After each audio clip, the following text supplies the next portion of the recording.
Elite Professional Academy. Endeavor to achieve excellence.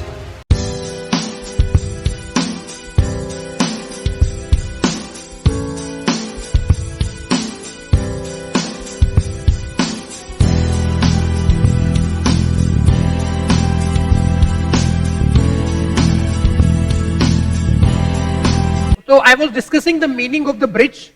So bridge का मतलब होता है that if parties to the contract fails to perform their obligation, अगर parties ने उनका obligation perform करने से मना कर दिया या वो फेल हो गए तो उसको बोलते हैं ब्रीच ऑफ द कॉन्ट्रैक्ट। और अगर ये ब्रीच होगा तो फिर उसके रेमेडीज क्या होंगे वो इस यूनिट में पढ़ने वाले हैं।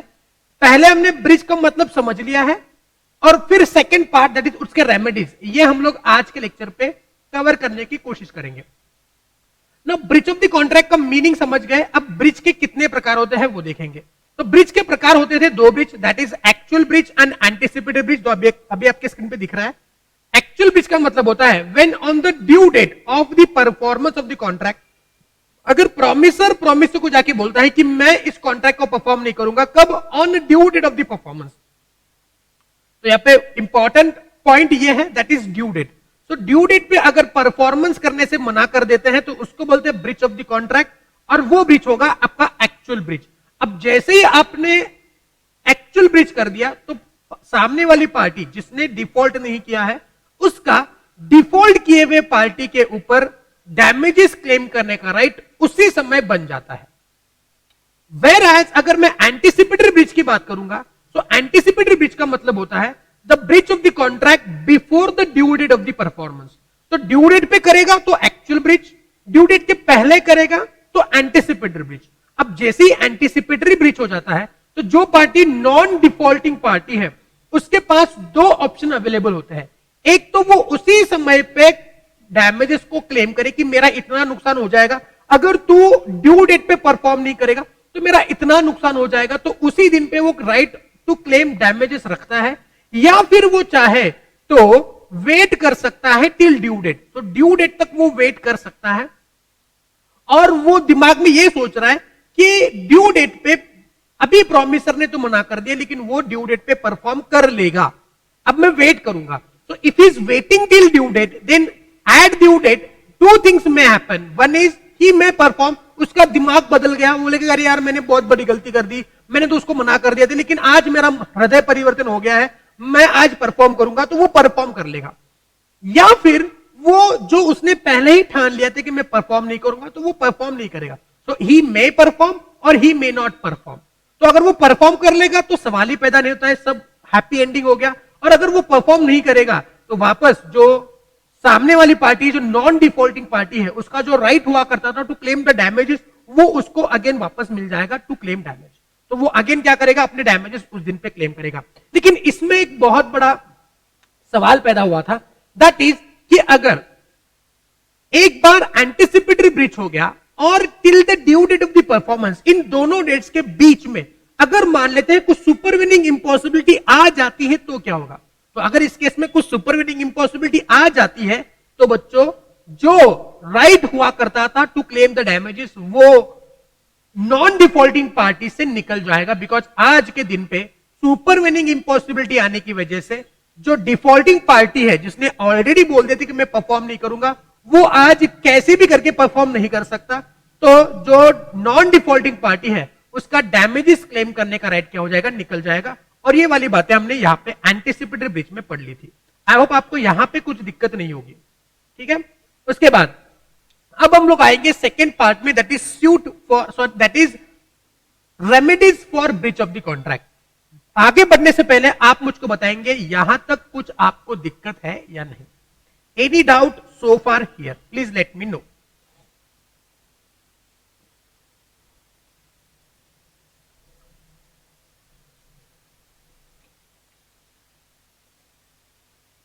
प्लीज लेट मी नो यहां तक आपको कुछ दिक्कत है या नहीं।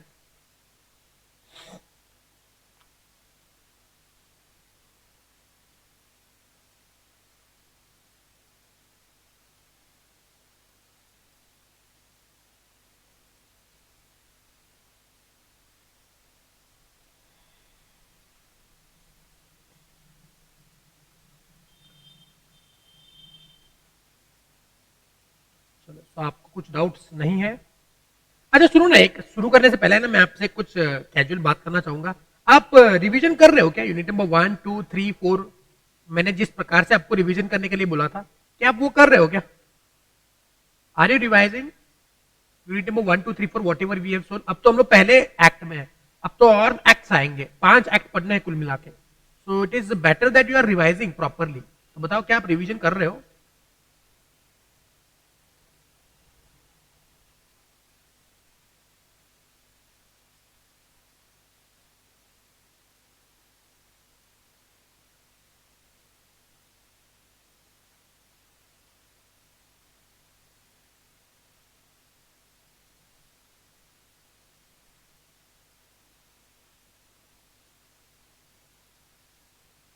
ओके, 3 लोगों का जवाब आया मेरे को।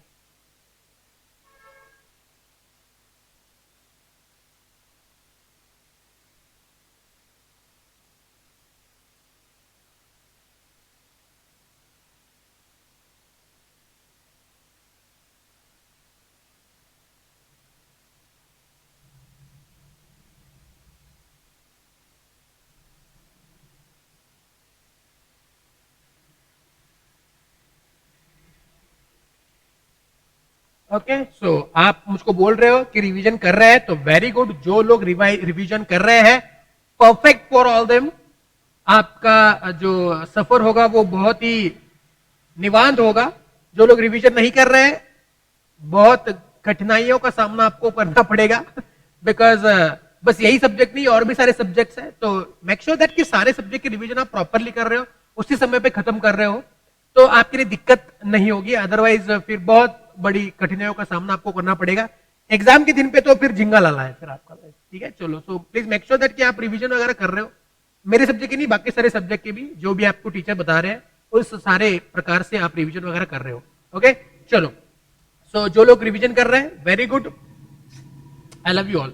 चलो, सो आगे बढ़ते हैं, आगे बढ़ते हैं, बात करेंगे remedies for breach of the contract. तो पॉइंट हम लोग पढ़ने वाले हैं remedies for breach of the contract, कि अगर मान लेते हैं पार्टीज ने कॉन्ट्रैक्ट में अपने ऑब्लिगेशन को पूरा नहीं किया तो उसको ब्रीच बोलते हैं, और अगर उसने अपने ऑब्लिगेशन को पूरा नहीं किया, जो वादा किया था वो निभाया नहीं, गाना है ना, जो वादा किया था निभाना पड़े, अगर आपने वादे को निभाया नहीं तो क्या होगा?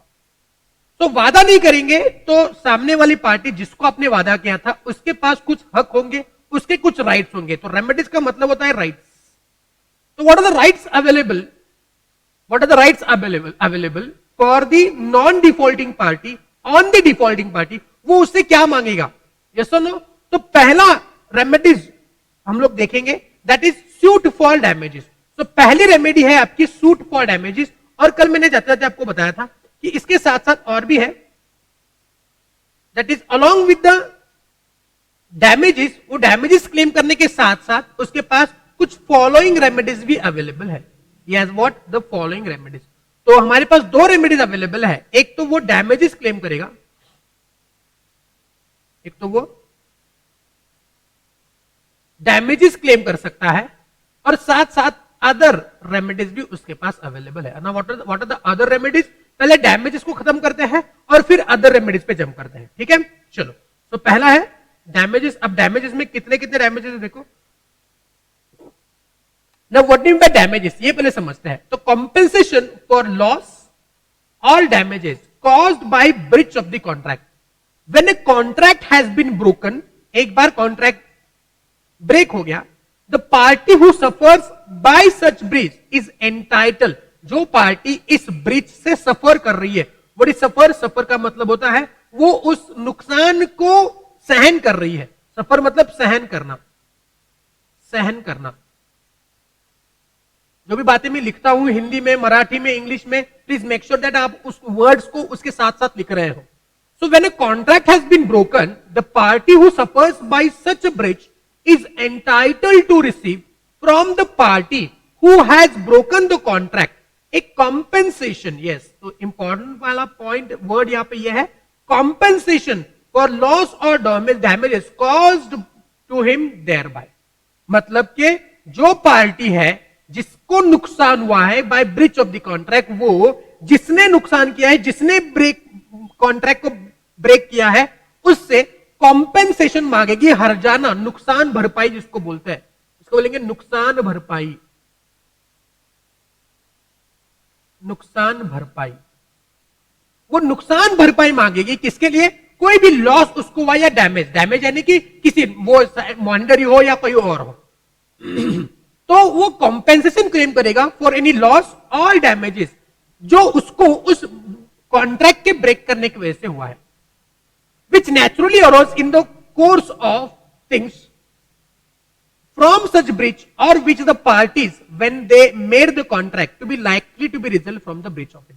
तो आगे वाले पार्ट आपको पढ़ने की जरूरत नहीं है, ये हम लोग काट देंगे यहाँ पे, बस आप इतना ही पढ़ेंगे जितना इस क्वामा मामा तक है, ठीक है। तो जो भी पार्टी ने कॉन्ट्रैक्ट ब्रीच किया है वो उससे, जिस भी पार्टी के साथ कॉन्ट्रैक्ट किया था वो पार्टी जिसने कॉन्ट्रैक्ट को ब्रेक किया है, ब्रीच किया है, उससे कॉम्पेंसेशन किसके लिए? नुकसान भरपाई किसके लिए? जो भी उसको नुकसान हुआ है, लॉस हुआ है या उसको कुछ डैमेजेस हुए हैं, उसके भरपाई के लिए वो उससे पैसे क्लेम करेगा या फिर कुछ और राइट्स भी क्लेम करेगा, ठीक है।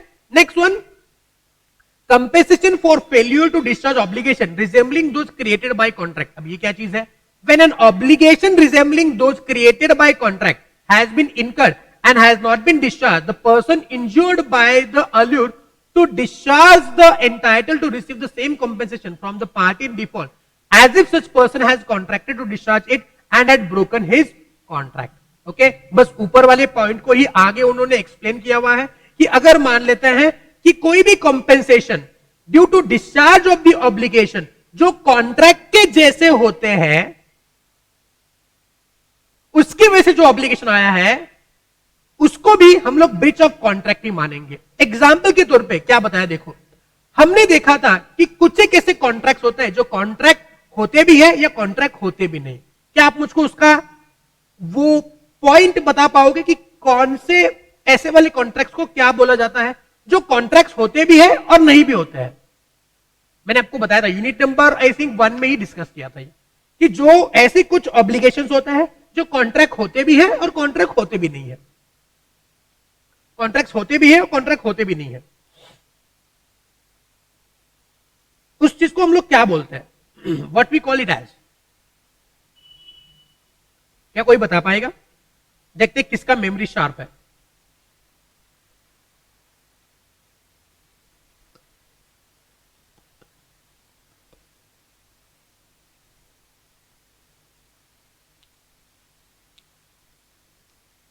Very good Pragya ji, very good Pragya ji. इसको बोलते हैं क्वाजी कॉन्ट्रैक्ट। वेरी गुड, इसको बोलते हैं क्वाजी कॉन्ट्रैक्ट।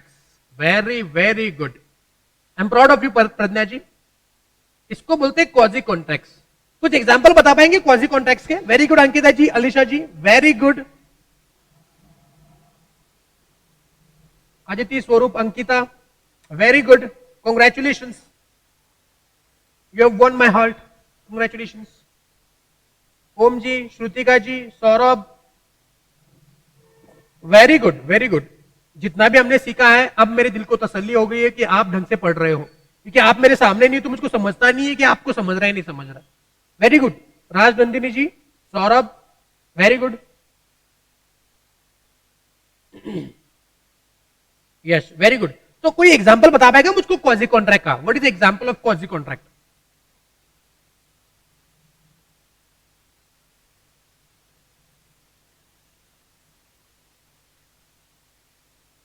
क्वाजी कॉन्ट्रैक्ट का मतलब बताओ। हाँ सॉरी, एग्जाम्पल दो, example.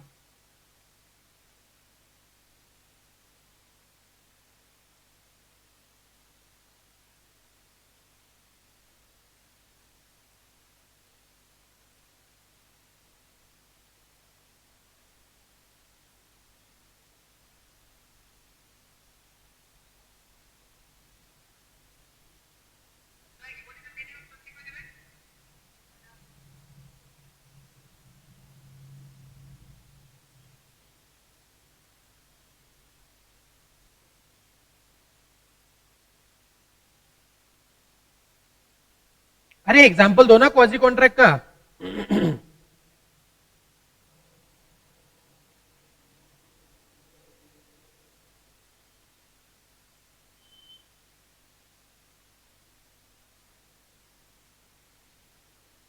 Yes, finder of goods return to them to the owner. Very good. Aditya ji ने जवाब दिया. Lost mobile phone return to his owner. Very good. Finder of goods is a classic example of what? The quasi contract. Finder of goods. तो इसमें आपको यही बताया है कि ऐसे वाली चीजें, ऐसे वाली ऑब्लिगेशंस जो कॉन्ट्रैक्ट से नहीं बने हैं, लेकिन ऐसे वाली चीजों से बने हैं जो कॉन्ट्रैक्ट को रिजेंबल कर रहे हो, जो कॉन्ट्रैक्ट को रिजेंबल कर रहे हो. जैसे यहाँ पे बोले क्वाजी कॉन्ट्रैक्ट, लिखो यहाँ पे क्वाजी कॉन्ट्रैक्ट. तो क्या लिखा है यहाँ पे कि ऐसे वाली ऑब्लिगेशन जो पार्टीज के बीच में तैयार होता है, लेकिन उन्होंने कोई कॉन्ट्रैक्ट एंटर नहीं किया था और उसके बावजूद वो उस ऑब्लिगेशन को ब्रीच करते हैं, तो हम लोग मानेंगे कि ये कॉन्ट्रैक्ट का ही ब्रीच है. और जो सारी बातें हम लोग रेमेडीज पढ़ने वाले हैं वो सारे उसके ऊपर अप्लाई कर जाएंगे. जैसे फॉर एग्जाम्पल कि मेरा मोबाइल गिर गया, आई लॉस्ट माई मोबाइल, और वो मिल गया यश जी को. Okay, very good Yash ji, सही जवाब. तो यश जी को मेरा मोबाइल मिल गया और यश जी के ये ड्यूटी है कि वो मुझको ढूंढे. He should find me and return the mobile to me. अगर मान लेते हैं यश जी इस मोबाइल को मुझको वापस नहीं करता है और मुझको पता चल जाता है कि यश जी के पास मेरा मोबाइल है, तो यहां पे हम लोग मानेंगे कि यश ने कर दिया ब्रीच ऑफ कॉन्ट्रैक्ट. यश ने कर दिया ब्रीच ऑफ कॉन्ट्रैक्ट. भले ही मेरे और यश के बीच में कोई कॉन्ट्रैक्ट एंटर नहीं हुआ था, लेकिन ये ऑब्लिगेशन तैयार हुआ था by the matters which are resembling to those by contract. मतलब ऐसे ऑब्लिगेशंस जो कॉन्ट्रैक्ट में एंटर होने की वजह से तैयार होते हैं, ऐसे वाले ऑब्लिगेशन आपने कॉन्ट्रैक्ट में एंटर ना करते हुए भी कभी कभार बन सकते हैं. तो अगर उन ऑब्लिगेशंस को भी आप परफॉर्म नहीं करते हो तो उसको भी हम लोग क्या मानेंगे? ब्रीच ऑफ कॉन्ट्रैक्ट मानेंगे. और सारे कॉन्सिक्वेंसेस जो एक ब्रीच ऑफ कॉन्ट्रैक्ट, जो प्रॉपरली कॉन्ट्रैक्ट बना करके हमने उसको परफॉर्म करने की कोशिश कर ली, लेकिन वो ब्रीच हो गया, वो ब्रेक हो गया, उसमें जो आपके रेमेडीज अवेलेबल है वो सेम रेमेडीज मेरे पास भी अवेलेबल है. इवन इफ मेरे और एसटी के बीच में कोई कॉन्ट्रैक्ट एंटर नहीं हुआ था, I can file case for recovering the damages. जो भी मुझको नुकसान हुआ है बिकॉज ऑफ यश ने मुझको वापस मोबाइल नहीं दिया, उन सारी चीजों के लिए मैं यश जी के ऊपर केस फाइल कर सकता हूं. तो यही वाला पॉइंट यहां पे बताया है, बाकी और उसमें कुछ लिखा हुआ नहीं है. तो यहां पे बस लिखो क्वाजी कॉन्ट्रैक्ट. बस इसका एक नोटिंग करवा दो ताकि आपको बाद में ये पॉइंट ज्यादा परेशान ना करे. कहां पे लिखेंगे इसको? चलिए यहां पे लिख दो, ये जो जगह है यहां पे लिख दो.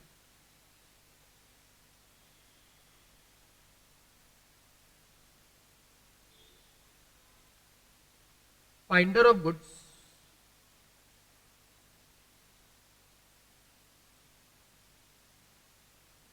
person should return the goods to the true owner or should take reasonable steps such as finding the owner or selling the goods in case of need. In case of need. अब इसको आगे इधर लिखो. If he does not discharge such obligations, then it will be treated as breach of contract, even if no actual contract was made between the parties. Between the parties.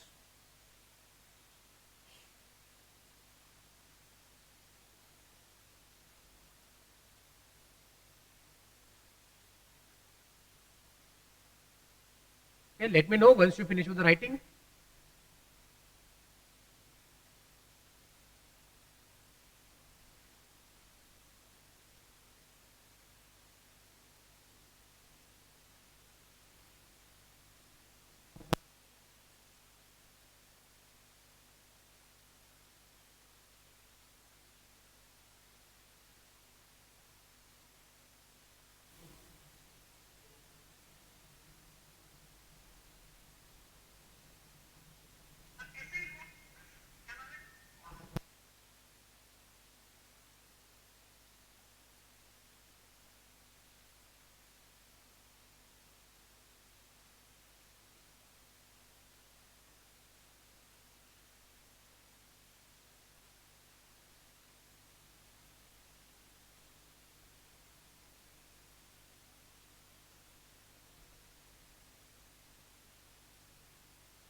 चलो done. Yes, तो यही वाली बात यहां पे लिखी हुई थी कि अगर मान लेते हैं आपने एक्चुअल कॉन्ट्रैक्ट का ब्रीच कर लिया तो भी उसको हम लोग क्या मानेंगे, दैट इज कि सामने वाली पार्टी को कॉम्पेंसेशन क्लेम हो सकता है, सामने वाली पार्टी के पास राइट अवेलेबल होता है टू क्लेम द कॉम्पेंसेशन. लेकिन अगर ऐसे वाले ऑब्लिगेशन जो कॉन्ट्रैक्ट से नहीं बने हैं लेकिन रिजेंबलिंग टू दिस कॉन्ट्रैक्ट, जैसे क्वाजी कॉन्ट्रैक्ट से बने हैं, then in that case also हम लोग उसको क्या मानेंगे, ब्रीच ऑफ द कॉन्ट्रैक्ट मानेंगे, अगर आपने उसको परफॉर्म नहीं किया. और ये वाली बात एक्सप्लेनेशन के नीचे निकली हुई है, please mark this is homework. सारी बातें आप इसको पढ़ लेंगे घर पे शांति से निवात. ठीक है, चलो नाउ नेक्स्ट वन. अब यहां पे पढ़ेंगे कि कौन कौन से डैमेजेस क्लेम हो सकते हैं. बहुत सारे प्रकार के डैमेजेस हैं, 1 2 3 4 5 और 6. 6 प्रकार के डैमेजेस हैं जो आपको मिल सकते हैं, आप क्लेम कर सकते हो अगर आपके साथ कॉन्ट्रैक्ट का ब्रीच हुआ है तो. ठीक है, हर एक को डिटेल में पढ़ेंगे. आपको इसके ऊपर केस स्टडी के सवाल बन सकते हैं. प्रोबेबिलिटी कम है कि आपको सारे पूछ ले कि what are the damages to be claim by the breach of the contract. ये पूछने के चांसेस कम है. आपको एक एक को डिटेल में पढ़ना है, बिकॉज हर एक चीज के ऊपर हो सकता है आपको एक केस स्टडी सवाल पूछ लिया जाए या फिर आपको डायरेक्ट सवाल पूछ लिया जाए कि इसका मीनिंग क्या है बताओ. जैसे what do mean by vindictive या एग्जाम्पलरी डैमेजेस, या फिर what do mean by nominal damages, या what do mean by general या ऑर्डिनरी डैमेजेस. ओके, या फिर आपको हर एक चीज के ऊपर केस स्टडी पूछ सकते हैं बना करके. ठीक है, तो प्लीज हर एक चीज को इंडिविजुअली डिटेल में पढ़ेंगे. ओके, तो डैमेजेस में पहला डैमेज आएगा आपका जनरल डैमेजेस या ऑर्डिनरी डैमेजेस. कौन सा डैमेजेस, जनरल डैमेजेस या ऑर्डिनरी डैमेज. तो what do mean by this, देखो, when a contract had been broken, the party who suffers by such breach is entitled to receive from the party who has broken the contract compensation for any loss or damages caused to him thereby, which naturally arose in the usual course of things from such breach, or which the parties know then when they made the contract to be likely to result from the breach of it. Such compensation is not to be given for any remote or indirect loss or damages sustained by the breach reason of the breach. क्या बोला यहां पे, ordinary damage का मतलब कहते हैं ordinary यानी कि सिंपल डैमेजेस, ऑर्डिनरी यानी कि सिंपल. एक जनरल डैमेजेस मतलब ऐसे डैमेजेस जो आप क्लेम कर सकते हो किससे, जिसने कॉन्ट्रैक्ट ब्रीच किया है, जो आपका उस कॉन्ट्रैक्ट में अगर ब्रीच होने के बाद आपको मिलने का हक है. Normal damages. Okay, normal damages जैसे फॉर एग्जांपल अगर मान लेते हैं ए ने बी से कॉन्ट्रैक्ट किया कि I will sell my car to you, car sell for rupees 2 lakh. For ₹2 lakh. Okay, ये सिंपल कॉन्ट्रैक्ट है। अब ए ने कंडीशन डाली कि तुमने मुझको एडवांस पेमेंट करना है, एडवांस पेमेंट, और बी ने क्या कर दिया, एडवांस पेमेंट कर दिया 2 लाख रुपए का। अब बी ने ऑलरेडी ए को पेमेंट कर दिया है, 2 लाख रुपए का पेमेंट ऑलरेडी हो चुका है, और 1 महीने के बाद ए बी को कार देने वाला है। अब 1 महीना बी चुप रहा, जैसे ड्यू डेट आ गई बी ए के पास पहुंच गया और बोला कि मुझको कार दे दे। ए ने मना कर दिया, ए बोले कि मैं कार नहीं दूंगा। अब आप मुझको बताओ कि बी के पास क्या क्या राइट्स हो सकते हैं, what are the rights to be. A बोल रहे कि मेरे पास कार है ही नहीं, वो कार जो है वो मैंने किसी और को बेच दी, अब तुमको कार नहीं बेच सकता, या फिर जो भी हुआ है। अब यहां पे हुआ बी को नुकसान, तो बताएंगे बी को 1 महीने के बाद क्या क्या मिलना चाहिए, आप ही बताओ। कुछ तय नहीं हुआ था कि कॉन्ट्रैक्ट का ब्रीच हुआ तो ये होगा, कॉन्ट्रैक्ट का ब्रीच हुआ तो वो होगा, ऐसा कुछ कॉन्ट्रैक्ट बनाने के टाइम पे तय नहीं हुआ था, बस प्लेन सिंपल कॉन्ट्रैक्ट हुआ था। 1 महीने के बाद ए बी को कार बेचेगा, और ए बोल रहे कि आज मुझको 2 लाख रुपए एडवांस में दे दो, बी ने दे दिया, 1 महीने के बाद ए ने मना कर दिया। प्लेन एंड सिंपल कॉन्ट्रैक्ट, इसमें और कुछ बातें नहीं है। अब आप मुझको बताओ कि बी को क्या क्या मिलेगा। अगर इसका जवाब दे दिया तो आपको ये ऑर्डिनरी डैमेजेस समझ जाएंगे।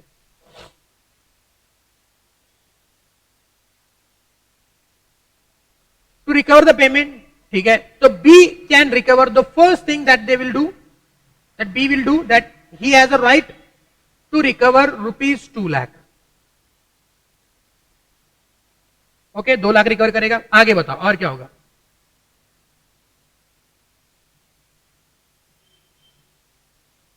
और बताओ।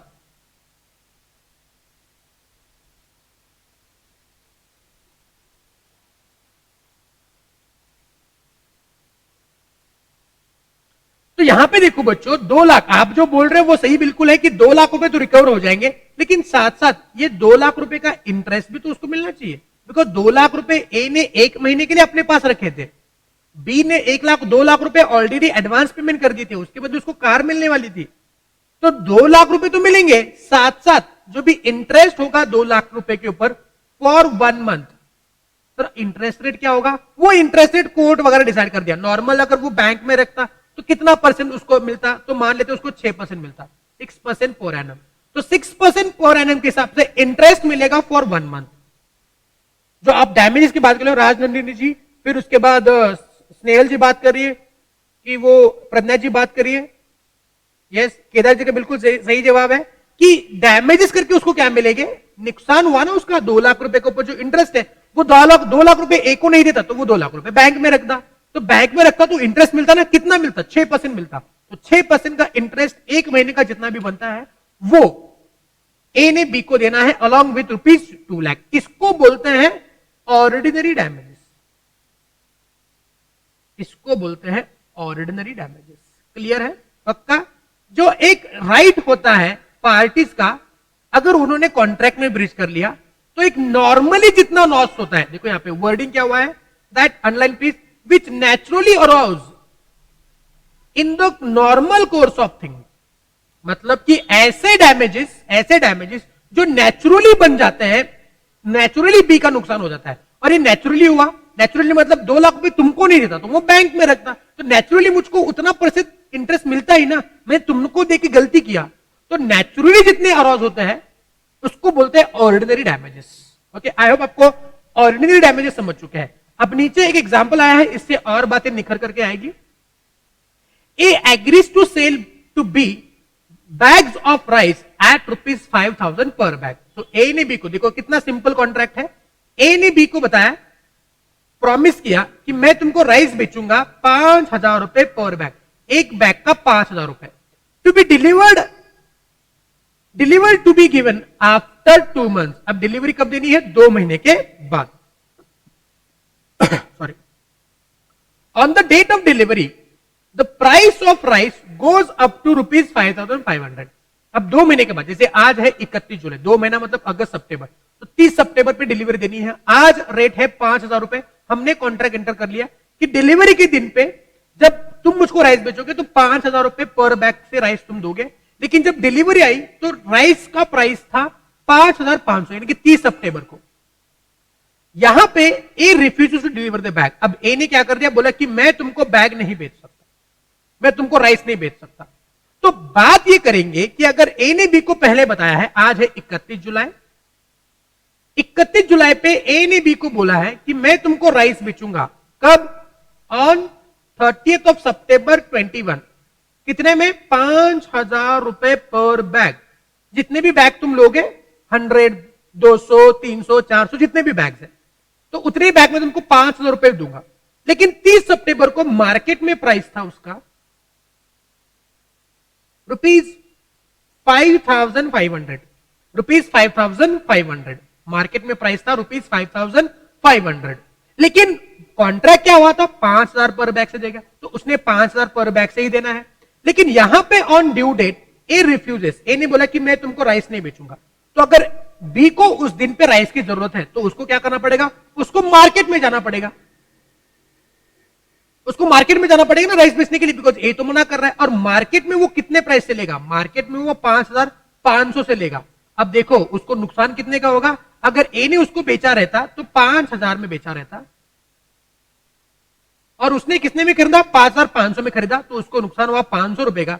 तो 500 रुपए जो नुकसान है वो ए ने बी को देना है, और इसको बोलते हैं ऑर्डिनरी डैमेजेस, जो नेचुरली अरोज हुए है ना। नेचुरली अगर ए बी को नहीं कर रहा है तो बी को तो मार्केट में जाना पड़ेगा नेचुरली, और उसके बाद मार्केट से खरीदेगा, और मार्केट में आज प्राइस है 5,500, तो 5,500 माइनस 5,000, जो 500 रुपए का एक्स्ट्रा पेमेंट उसको करना पड़ा, उसको बोलते हैं ऑर्डिनरी डैमेजेस। क्लियर है? पक्का? इसको बोलते हैं ऑर्डिनरी डैमेजेस। नीचे केस स्टडी आ रहा है, Hadley versus Baxendale. What is this case study? The crankshaft of P's flour mill had been broken. अब ये क्रैंकशाफ्ट क्या होता है? मान लेते हैं कुछ एक टूल है, एक कुछ मशीन है जो पी के फ्लोर मिल, पी का जो आटा चक्की होती है, फ्लोर मिल जिसको बोलते हैं, पी की एक फ्लोर मिल है, और उसके क्रैंकशाफ्ट मतलब कि मशीन का एक जो पुर्जा होता है वो खराब हो गया। He gives it to D. उसने क्या, पी ने क्या कर दिया? डी को दे दिया। A common carrier who promised to deliver it to the foundry in 2 days where the new shaft was to be made। अब P एक क्या है बोलो? एक फ्लोर मिल का मालिक है। P कौन है? एक फ्लोर मिल का मालिक है, is the owner of the flour mill, और उसका एक जो मशीन है वो खराब हो गया है, और उसके लिए उसने क्या कर दिया? ये मशीन जो है वो रिपेयरिंग करने के लिए किसी के पास देना है, फाउंड्री में देना है। ओके, और उसके लिए उसने क्या कर दिया? एक ट्रांसपोर्टर आई थिंक डी है, तो ट्रांसपोर्टर डी को दे दिया, और उसको बोला, यस डी है, उसको बोला कि 2 दिन के अंदर तुमने क्या करना है? इसको उस फाउंडर में पहुंचाना है। The mill stopped working, D delayed the delivery of the crankshaft, the mill remain idle for another 5 days। अब उसने क्या करना था? डी ने, जो कैरियर है, उसने उस न्यू मशीन का डिलीवरी क्या करना था? पी को दे देना चाहिए था, लेकिन उसने नहीं दिया, और उसकी वजह से 5 दिन तक क्या रहा? उसका जो मिल है वो बंद रहा। It remains idle for another 5 days। P receive the crankshaft 7 days later। P को जो क्रैंकशाफ्ट जो रिपेयर करके आया था वो 7 दिन के बाद मिला। Then he would have otherwise received, मतलब उसको पहले ही मिलना चाहिए था, लेकिन 7 दिन डिले मिला। Consequently, P sued for damages not only for the delay in the delivering the broken part, but for the loss of profits suffered by the mill for not having been working. The court held that P was entitled only to the ordinary damages and D was not liable for the loss of profits, because the only information given by P to D was that the article to be carried was the broken shaft of the mill, and it was not made known to him that the delay would result in the loss of profit। Oh my God, कितनी सारी बातें यहाँ पे बताइए। देखो क्या हुआ है कि P के पास एक फ्लोर मिल था, और उसमें एक मशीन था जो खराब हो गया, और उसका रिपेयरिंग करने के लिए उसने फाउंड्री पे दे दिया था। फाउंड्री में वो नया बन जाएगा, वो जो मशीन है वो रिपेयर हो जाएगा, और रिपेयर किया हुआ मशीन 2 दिन के अंदर उस ट्रांसपोर्टर ने P को लाके दे देना है, ऐसा कॉन्ट्रैक्ट हुआ था। लेकिन ट्रांसपोर्टर ने कर लिया डिले, और इस 5 days की डिले की वजह से इस पी को वो जो मशीन है वो 7 दिन डिले मिला। मतलब पहले 2 दिन जो 2 दिन में आना चाहिए था, और जो एडिशनल 5 दिन जो उसने लगाए वो 5। अब फ्लोर मिल मालिक का दिमाग घूम गया, वो बोला तुम्हारी वजह से 5 दिन तक मेरी फैक्ट्री बंद रही, I have to close down my mill, और उसकी वजह से मेरा प्रॉफिट हुआ नहीं, बिकॉज 5 दिन तक मेरी मिल बंद रही, मेरा धंधा नहीं हुआ, तो मेरा नुकसान हो गया। अब ए ट्रांसपोर्टर वाले, तुमने क्या करना है, मुझको मुझको जितना भी नुकसान हुआ है, damages for loss of profit, वो दे देना है। मेरा एक दिन का प्रॉफिट होता है 1,00,000 रुपए, तुमने मुझको 5,00,000 रुपए दे देने हैं। You have to give me rupees 5,00,000 रुपए। तो कोर्ट ने ये कहा कि ये जो डैमेजेस है, कि जो नुकसान हुआ है प्रॉफिट का, वो पी उस ट्रांसपोर्टर वाले से रिकवर नहीं कर सकता। He can not recover the loss of profit, मतलब जो उसने प्रॉफिट नहीं कमाया वो उससे रिकवर नहीं कर सकता, बिकॉज ये नॉर्मल डैमेजेस में नहीं आता है। बिकॉज पी ने डी को पहले बताया नहीं था, जो ट्रांसपोर्टर है उसको बताया नहीं था कि अगर तुम डिले करोगे तो मेरा इतना इतना नुकसान हो जाएगा। अगर वो बताता तो रिकवरी कर पाता, उसने बताया नहीं है तो रिकवरी नहीं हो पाएगा। ओनली जो नॉर्मल नॉमिनल डैमेजेस होते हैं कि तुमने डिलीवरी टाइम पे नहीं दिया वगैरह वगैरह वगैरह, फिर मैं तुमको वो ट्रांसपोर्ट के चार्जेस नहीं दूंगा वगैरह वगैरह, जो नॉर्मल डैमेजेस है वो तुमको मिलेंगे, ऑर्डिनरी डैमेजेस मिलेंगे। ये जो लॉस ऑफ प्रॉफिट वाला डैमेज है वो नहीं मिलेगा, बिकॉज ये स्पेशल डैमेजेस है जो हम लोग आगे पढ़ने वाले हैं। ओके, पी ने ऑलरेडी बता देना चाहिए थी कि अगर तुम एक दिन भी डिले करोगे तो मेरा 1,00,000 का नुकसान होता है, प्लीज मेक श्योर दैट कि आप टाइम पे डिलीवरी कर रहे हो। और ये जानते हुए कि पी का एक दिन का 1,00,000 नुकसान है, डी ने 5 दिन डिले किया, then in that case P can held responsible D to pay rupees 5,00,000 rupee, that is 1,00,000 rupee per day and 5 days, that is 5,00,000 rupee. Are you getting my point? समझे मेरी बात? क्लियर है? Any doubt so far? बताएंगे ordinary damages आपको clear है, special damage जब पढ़ेंगे तो और क्लियर हो जाएगा। बताएंगे ऑर्डिनरी डैमेजेस क्लियर है। ऑर्डिनरी डैमेज का मतलब होता है ऐसे डैमेजेस, ऐसे कॉम्पेंसेशन जो नेचुरली आ जाते हैं in the normal course of business, normal course of thing, special thing से नहीं आया हुआ है। ठीक है, तो ये दो एग्जांपल, जो कार वाला है, फिर उसके बाद हमने वो राइस वाला एग्जांपल देख लिया। ये राइस वाला एग्जांपल इंपॉर्टेंट मार्क करना, बिकॉज ये आपको एग्जाम में आता है बहुत बारी, तो इसको इंपॉर्टेंट मार्क करो। और ऊपर अभी जो केस स्टडी देखा वो बताएंगे, कुछ डाउट है या नहीं?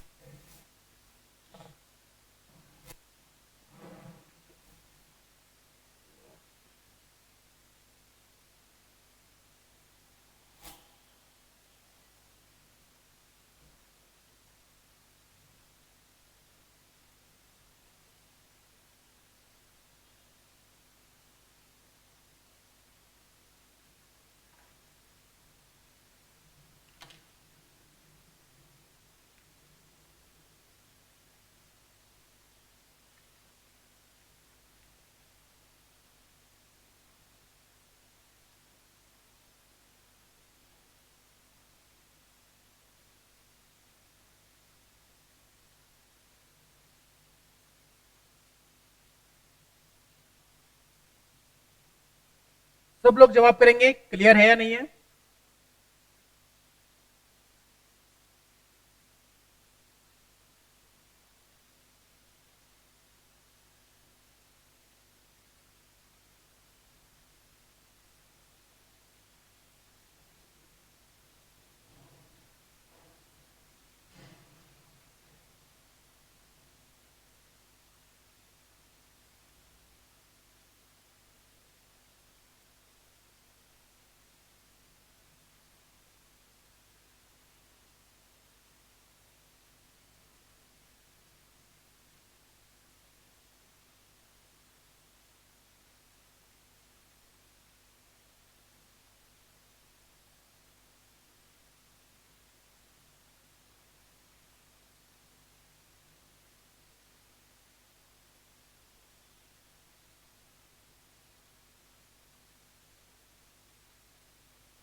ओके, सो क्लियर है। तो इसको बोलते हैं ordinary damages.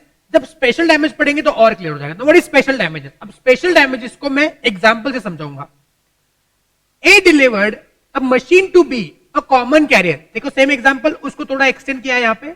A delivered a machine to B a common carrier to B conveyed to A's mill without delay. Okay, तो ए ने क्या कर दिया, बी को, बी एक ट्रांसपोर्टर है, उसने एक दुकान से मशीन खरीदी कर लिया और बी एक ट्रांसपोर्टर वाले को बोला कि तुमने ये मशीन मेरे मिल पे जाके छोड़ देनी है। ये ए ने बी को बताया। A also inform that, important point, A also inform, A ने बी को इन्फॉर्म किया that the mill has was stop for the want of the machine. A ने बी को बताया कि इस मशीन के मिल में ना होने की वजह से मेरी मिल क्या है, बंद पड़ी हुई है। इसके बावजूद ये पता हुआ है कि बी को ये बात पता है कि ए के इस मशीन की वजह से ये मिल बंद हुई है। B unreasonably delayed the delivery of the machine, B ने अनरीजनेबली उस मशीन की डिलीवरी डिले कर दी।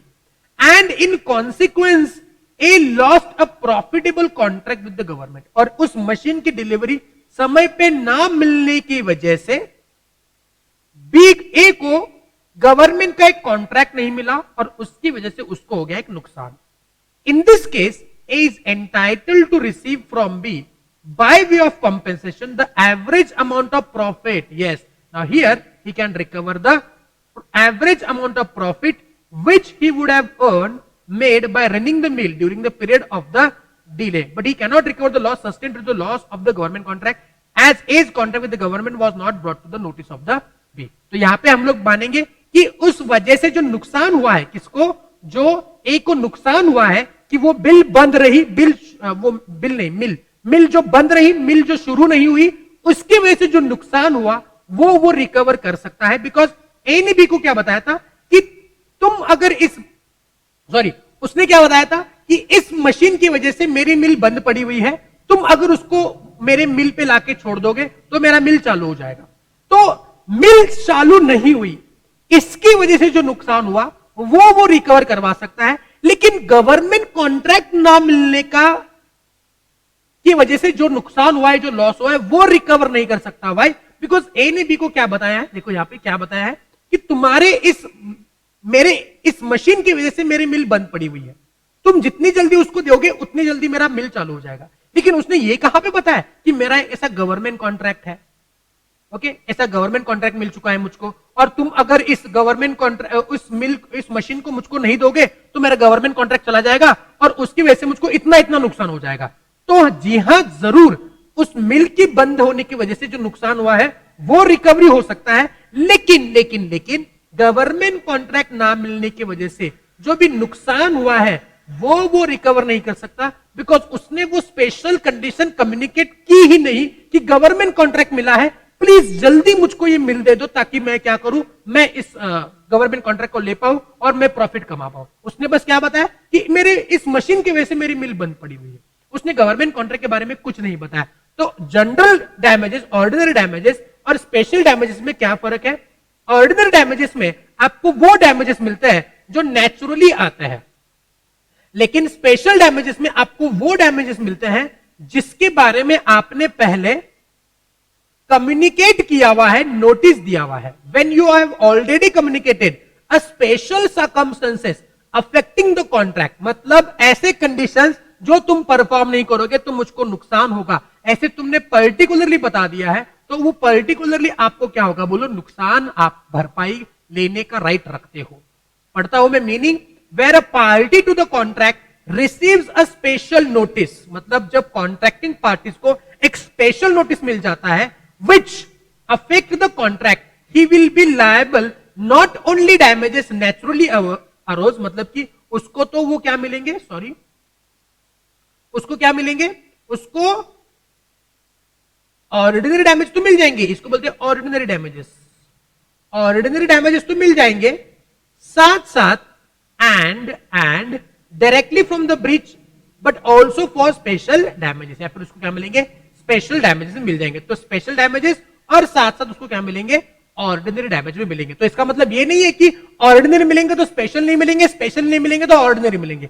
देखो हर एक कॉन्ट्रैक्ट के ब्रीच में आपको ऑर्डिनरी तो मिलेंगे ही मिलेंगे, एवरी कॉन्ट्रैक्ट में आपको ऑर्डिनरी डैमेज तो मिलेंगे मिलेंगे, लेकिन साथ साथ आपको स्पेशल डैमेज भी मिलेंगे अगर आपने वो स्पेशल सर्कमस्टेंस, इंपॉर्टेंट इंपॉर्टेंट बहुत ही important special circumstances already communicate कर लिए हैं, उसका नोटिस ऑलरेडी दे दिया है। समझ गए? पक्का? तो स्पेशल और ऑर्डिनरी में फर्क क्या है? स्पेशल मतलब क्या? एक ऐसे डैमेजेस जो आपने उसके बारे में पहले ही बता दिया है तो आपको मिल जाएंगे। ऑर्डिनरी मतलब जो नेचुरली हो जाएंगे उसको बोलते हैं ऑर्डिनरी डैमेजेस। बताएंगे दोनों में कुछ दिक्कत है या नहीं? Any doubt so far in this both the contract, both the damages?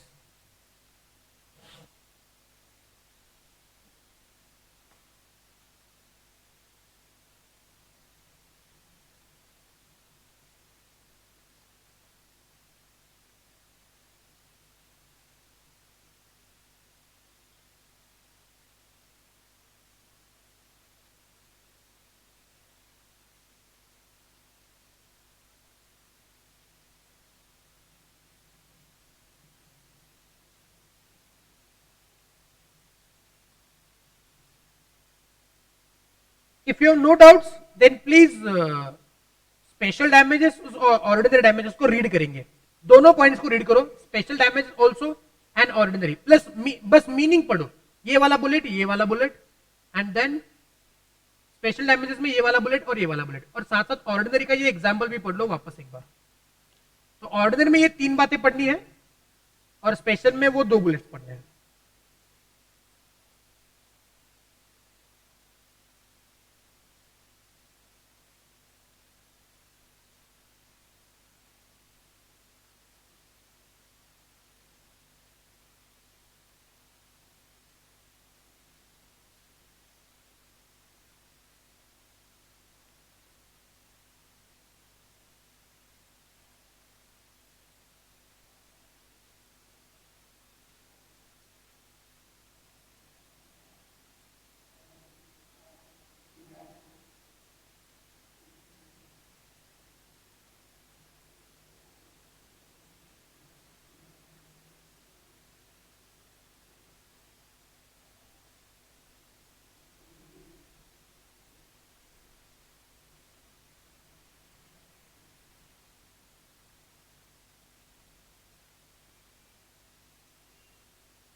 Please let me know once you finish with the reading.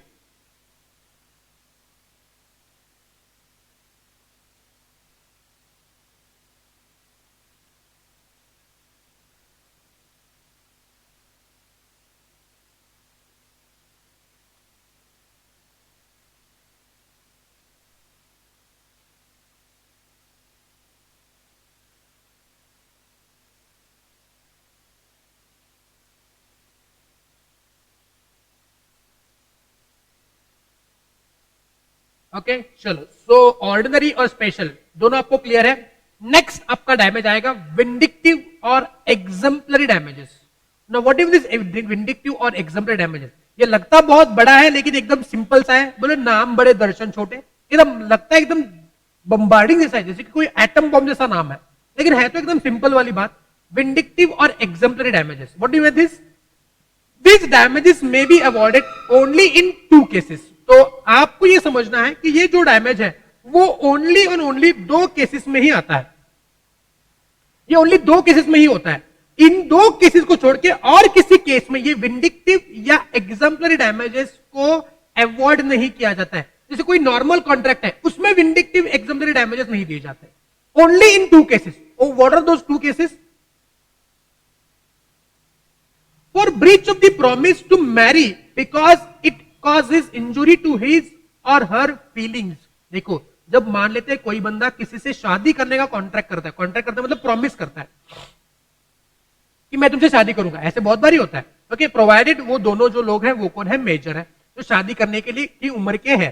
जैसे कि अगर मेल है तो 21 और फीमेल है तो 18। ठीक है, तो इतने उम्र के हैं, लगभग इतने उम्र के हैं। और फिर उन्होंने एक दूसरे को क्या कर लिया है? वादा किया, प्रॉमिस किया कि मैं तुमसे शादी करूंगा, और उसके बाद उसने वो शादी करने का कॉन्ट्रैक्ट क्या कर दिया? प्रॉमिस जो है वो तोड़ दिया। देन इन दैट केस जो सामने वाली पार्टी है जिसका वो लॉस हुआ है, उसके फीलिंग्स, उसके इमोशंस, फीलिंग्स या फिर उसको बोलेंगे इमोशनल, उसको इमोशनल एक सेटबैक आएगा, वो इमोशनल एक हार्म होगा, और इस चीज के लिए विंडिक्टिव डैमेजेस दिए जाते हैं। अब क्या डैमेज होते हैं वो यहां पे कुछ नहीं लिखा, इस कॉन्ट्रैक्ट एक्ट में ये नहीं लिखा कि क्या डैमेज होंगे। जैसे मान लेते हैं कि कोई पर्सन है, कोई पर्सन है, मान लेते हैं अर्जुन, और यहां पे मलाइका। ओके, अर्जुन ने मलाइका को बोला कि मैं तुमसे शादी करूंगा, ही प्रॉमिसेस मलाइका कि I will marry you, that I will marry you, I will marry you. ठीक है, लेकिन अर्जुन ने बाद में जाके मलाइका को बोला कि मैंने तुमसे वादा तो किया था कि मैं तुमसे शादी करूंगा, लेकिन मैं तुमसे शादी नहीं कर सकता, मेरा दिमाग, मेरा मन जो है वो बदल गया है, I have change my mind and I will not marry you. अब बताएंगे मलाइका जी, उनके फीलिंग्स को हर्ट हुआ नहीं हुआ? शी गॉट हर्टेड, ये सुनो, शी गॉट हर्टेड, उनका तो दिल टूट गया, उनको तो इमोशनल लॉस हो गया। अब इस चीज के लिए पैसे वगैरह क्या चीज है? तो मलाइका जी चलेगी कोर्ट में। अब बताएंगे मलाइका जी अर्जुन जी से क्या मांगेगी, क्या डैमेज मांगेगी? तो ये कोर्ट को तय करने के लिए दो कि क्या डैमेज है। कोर्ट बोलेगा अर्जुन जी ये बहुत सीवियर केस चल रहा है, तो एक काम करो, आप इनको इतना इतना पैसे दे दो, डैमेज करके दे दो। तो जो कोर्ट सोचे वो डैमेजेस, ऐसा कोई फिक्स नहीं जैसे हमारा ऊपर था कि 5,000 रुपए का राइस था, 5,500 का मार्केट प्राइस था, दोनों का डिफरेंस 500 रुपए नुकसान। यहाँ पे कोई नुकसान हम लोग फिक्स नहीं कर सकते, इसलिए यहाँ पे कोई मॉनिटरी कुछ बातें लिखी हुई नहीं है कि कितना होगा, ये डिसाइड करेंगे कोर्ट।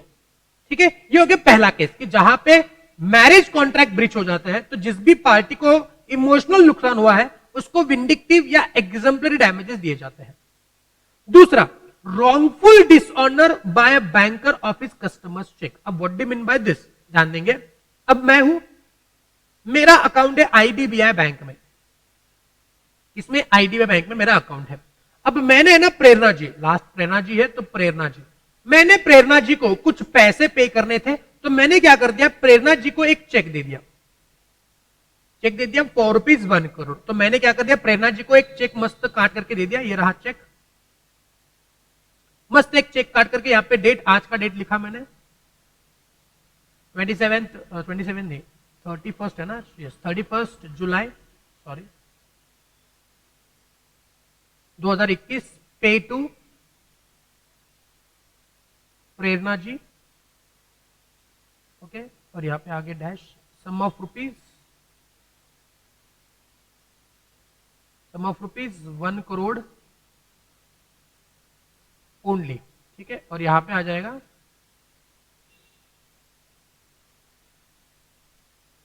₹1 करोड़, सॉरी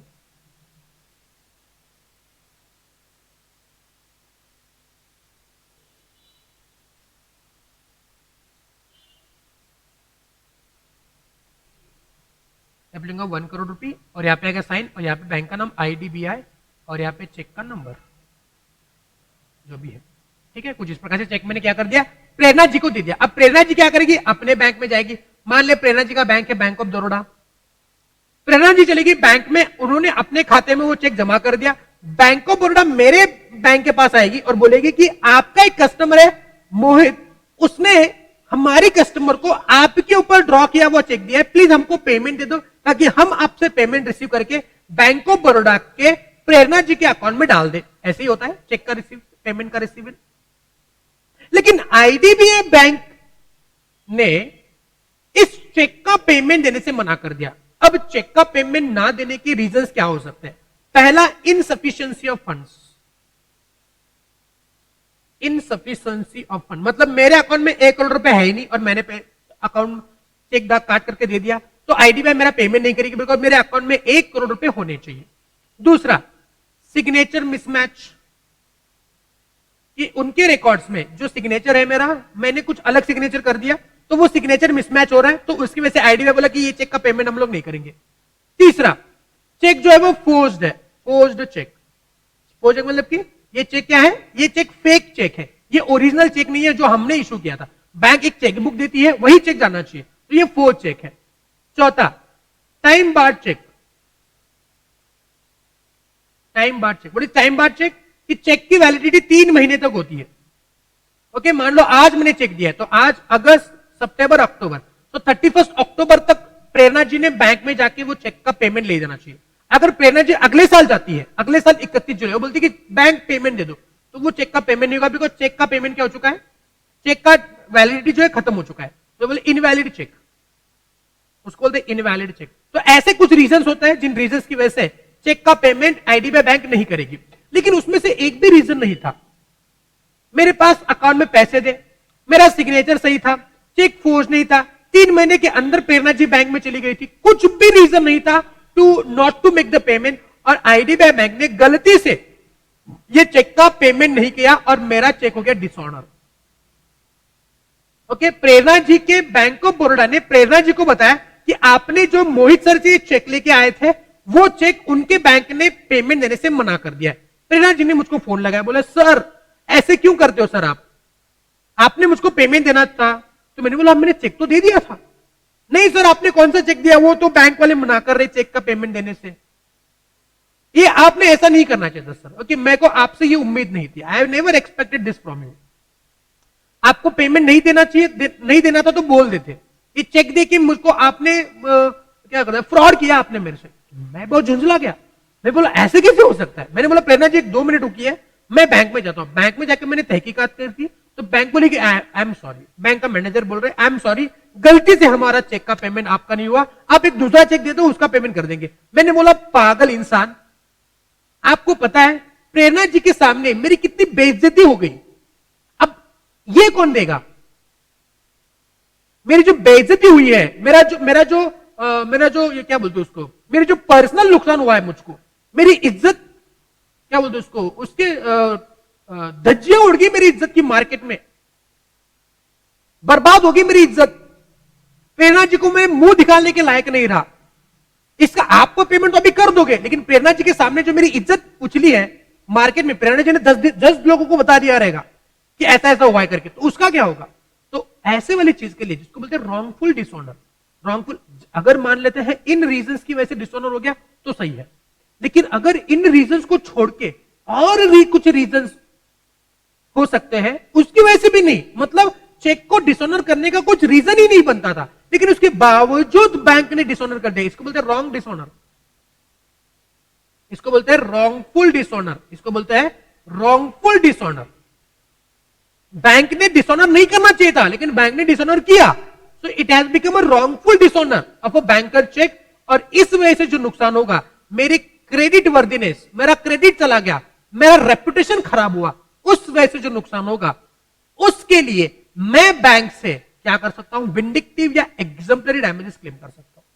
आई बात समझ में? तो विंडिक्टिव या एग्जम्पलरी डैमेजेस 2 ही केस में हो सकते हैं, एक तो मैरिज कॉन्ट्रैक्ट जो है ब्रीच हुए, या फिर बैंक ने रॉन्गफुल डिसऑनर किया तो मैं बैंक से रिकवर कर सकता हूं। यही 2 रीजन है, इन 2 रीजंस को छोड़ के और कोई रीजन से मैं विंडिक्टिव या एग्जम्पलरी डैमेजेस क्लेम नहीं कर सकता। वापस पढ़ता हूं, for wrongful dishonour by banker of his customer cheque because in case the injury due to wrongful dishonour to the drawer of the cheque, what is drawer, मैंने ड्रॉ किया cheque, is so heavy that is loss, क्यों, क्योंकि मेरा credit worthiness चला गया, क्योंकि मेरी पत बोलते हैं ना जिसको पत होती है, मेरी मार्केट में मेरी एक पत होती है, क्रेडिट वर्दिनेस होता है मेरा एक, वो चला गया, मेरा रेपुटेशन चला गया. A businessman whose credit has suffered will get exemplary damages even if he has sustain no pecuniary loss. देखो मैंने अगर नया चेक दे दिया प्रेरणा जी को, वो 1 करोड़ रुपए नए चेक से मिल जाएंगे, मेरा कुछ एक्चुअल नुकसान तो वैसे हुआ नहीं, लेकिन मेरा रेपुटेशन खराब हुआ, मेरा क्रेडिट चला गया. No pecuniary loss, but non-trader cannot get heavy damages in like circumstances unless the damages are alleged and proved to a special damages. तो ये आगे वाली बात कुछ पढ़ने की जरूरत नहीं है, ये काट दो, आपने इसको नहीं पढ़ना है, अब इसको काट दो, बस यहां तक आपने याद रखा तो चलेगा.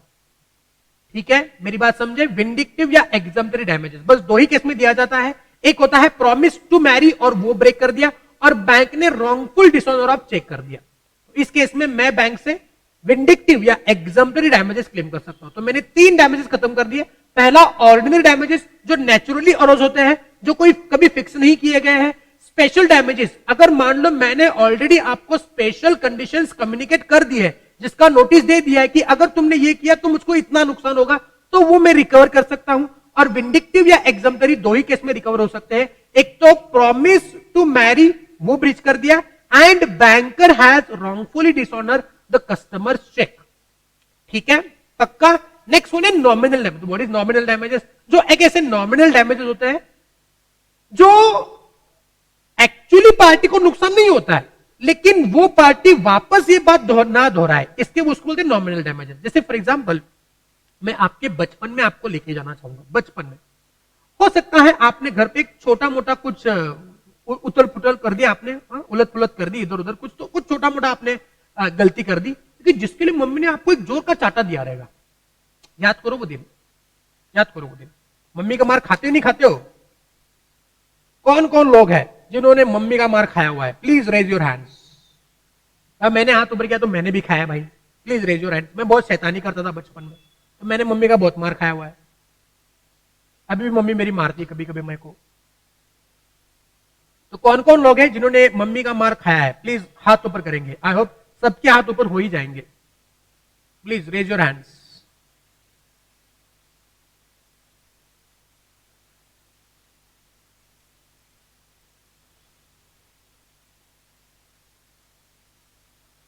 यस, बॉयज तो पहले हाथ ऊपर करेंगे.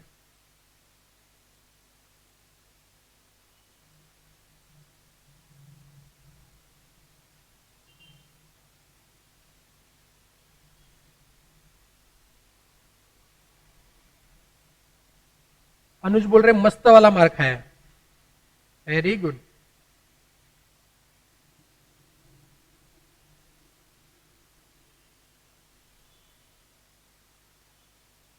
वेरी गुड, सब लोगों ने मार खाया. वेरी गुड, कॉन्ग्रेचुलेशन सब लोगों को, कॉन्ग्रेचुलेशन. अच्छा, जो लोग हाथ ऊपर नहीं कर रहे उन्होंने मार नहीं खाया क्या?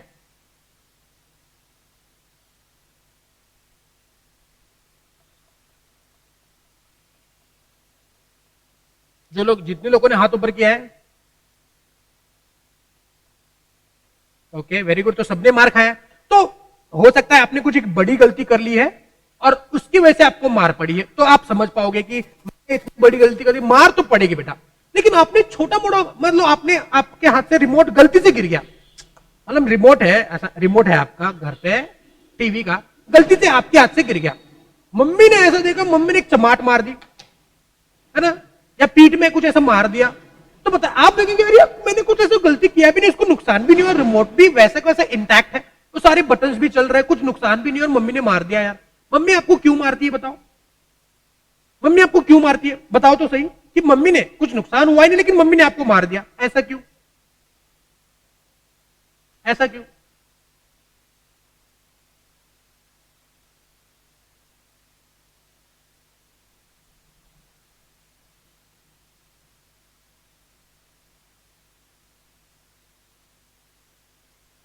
एग्जाम्पल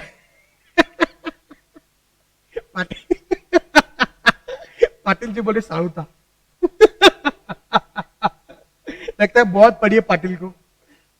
अच्छा, केदार जी बोल रही है फिर गलती ना हो इसलिए। ओके, बाकी लोग भी जवाब करेंगे।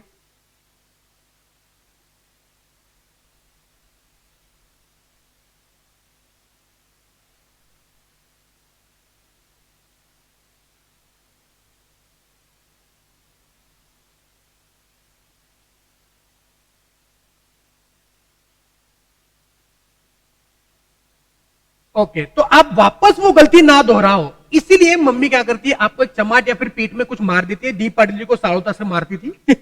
तो नॉमिनल डैमेज का मतलब देखो, nominal damages are avoided where plaintiff यानी कि जिसने केस फाइल किया है has proved that there has been breach of the contract but he has not in fact suffered any real damages. लेकिन पार्टी को कुछ क्या नहीं हुआ, कुछ रियल डैमेजेस नहीं हुआ।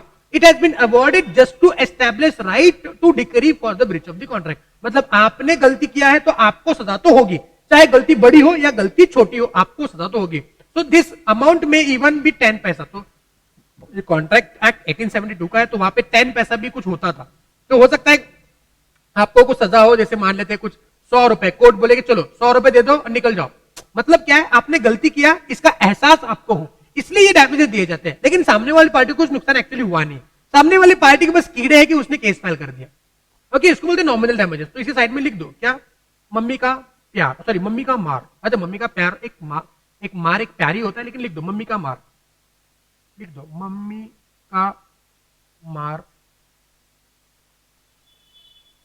छोटी गलती के लिए, छोटी गलती के लिए। ओके, तो व्हाट इज नॉमिनल डैमेजेस? ऐसे डैमेजेस जो एक्चुअली भी नुकसान नहीं हुआ है, लेकिन आपने गलती किया है, इसलिए छोटे मोटे डैमेजेस, छोटे मोटे एक फाइन आपके ऊपर लगा दिए जाते हैं। अच्छा, केदार जी बोल रहे हैं क्या सीरियल लगाना हो और रिमोट गिर गया फिर तो भगवान। अच्छा, प्रज्ञा जी बोल रही कभी कभी दूसरों का गुस्सा भी निकाला जाता है हम पर। अच्छा, दूसरों का मतलब कि पापा का है ना।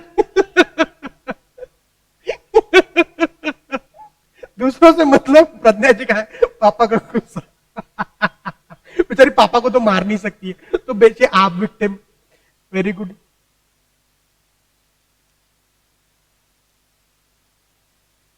ओके, चलो, तो इसको बोलते हैं नॉमिनल डैमेजेस। आगे बोलते हैं damages for deterioration caused by delay. What is caused by delay? अगर आपने कुछ अपने परफॉर्मेंस को करने के लिए कुछ डिले कर दिया, तो उसके लिए जो आपको डैमेजेस पे करने होते हैं उसको बोलते हैं damages for deterioration. What is deterioration? नुकसान।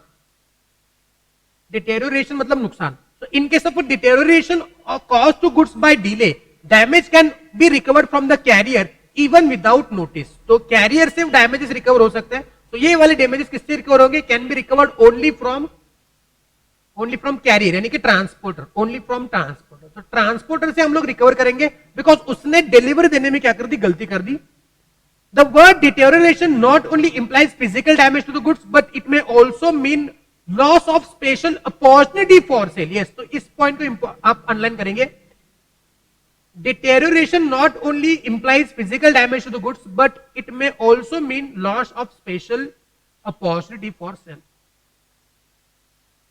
सौरभ जी बोल रहे बहन का तो बहुत बड़ा हाथ होता है हमें पिटाने के लिए। हाँ जी बेटा, अगर आप छोटे भाई हो और आपकी बड़ी बहन है तो फिर तबाही मच गई। चलो वो छोड़ो, बात यहां पे आएंगे। 2 पॉइंट यहां पे पढ़ने हैं। पहला, deterioration not only implies physical damage, मतलब ओनली फिजिकल डैमेज नहीं, but it is also implies, it also means loss of special opportunity for sale. तो पहले हम लोग देते हैं कि डिटेरियोरेशन, इसकी वजह से डिटेरियोरेशन, उसकी वजह से फिजिकल डैमेज हुआ। मतलब क्या? फिजिकल डैमेज हुआ, इसका मतलब क्या है? मतलब कैरियर ने गुड्स को समय पे डिलीवर ना करने की वजह से गुड्स को हो गया नुकसान, वो नुकसान रिकवर करेंगे। फॉर एग्जांपल, गोकुल है यहाँ पे, गोकुल। अब गोकुल ने एक टैंकर, ओके, टैंकर, ये मिल्क वाला टैंकर है, मान लेते हैं ये मिल्क वाला टैंकर है, इसके पीछे से मिल्क है, ठीक है, ये मिल्क वाला टैंकर है मान लेते हैं, ठीक है। अब गोकुल ने इस टैंकर वाले को अपॉइंट कर दिया, ये टैंकर वाला यहाँ पे बैठा है, ऐसा है, हमारा ड्राइंग थोड़ा सा ऊपर नीचे है, समझ लेना। तो गोकुल ने एक टैंकर वाले को अपॉइंट कर लिया कि आप क्या करो, कोल्हापुर से मुंबई इस दूध के टैंकर को पहुंचाओ, transport the milk, transport the milk from Kolhapur to Mumbai. अब बताएंगे दूध बेचना है तो कितने समय में डिलीवरी करना है? रातों रात डिलीवरी होनी चाहिए, 6 से 7 घंटे मैक्सिमम, 6 to 7 आवर्स मैक्सिमम। ये सुनो, ये गोकुल वाला टैंकर है ना, ये वाला टैंकर वाला ट्रांसपोर्ट लेके चला गया, बीच में सो गया, 2 दिन के बाद उठा, उसको पता चला रही यार वो दूध मुंबई जाके देना था, तो वो गाड़ी चालू करके मुंबई पहुंच गया। मुंबई वाला उसकी राह देख रहा है, बोला कब आएगा, खोल के देखा तो दूध नहीं दही था। दूध बेचना है, दही बेचना है? भाई दूध बेचना है। आप बोलेंगे सर दही की कीमत दूध से ज्यादा है। अरे क्या चाय में दही डालोगे?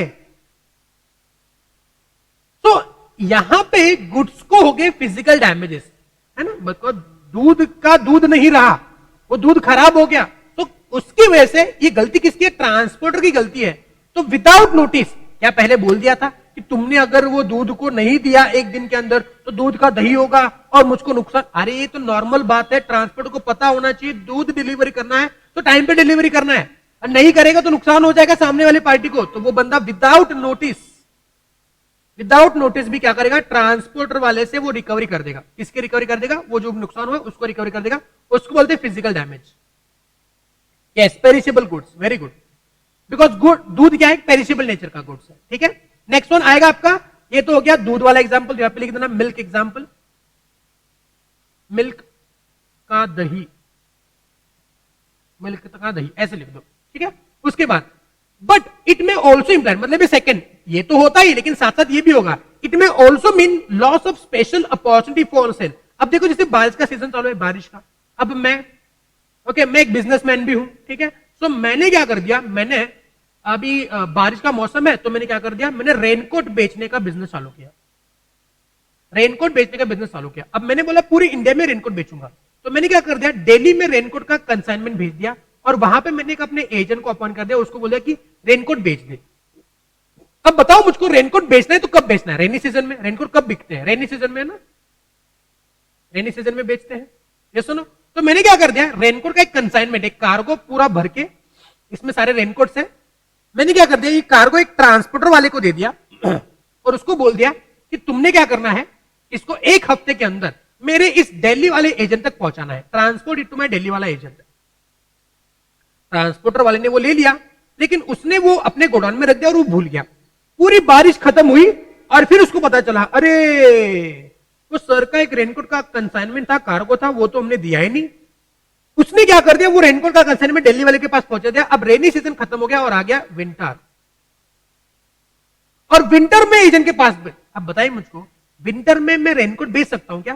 सो इस ट्रांसपोर्टर की गलती की वजह से I lost the opportunity to sell the raincoats in the rainy season, and इसकी वजह से इस रेनकोट की उसमें कुछ, उस विंटर में कुछ कीमत नहीं है और मुझको हो गया नुकसान। तो जो भी नुकसान है मैं इस ट्रांसपोर्टर से विथ नोटिस या विदाउट नोटिस रिकवर कर सकता हूं। तो यहां पे एग्जांपल लिख देना, raincoat, raincoat, rainy season and winter season.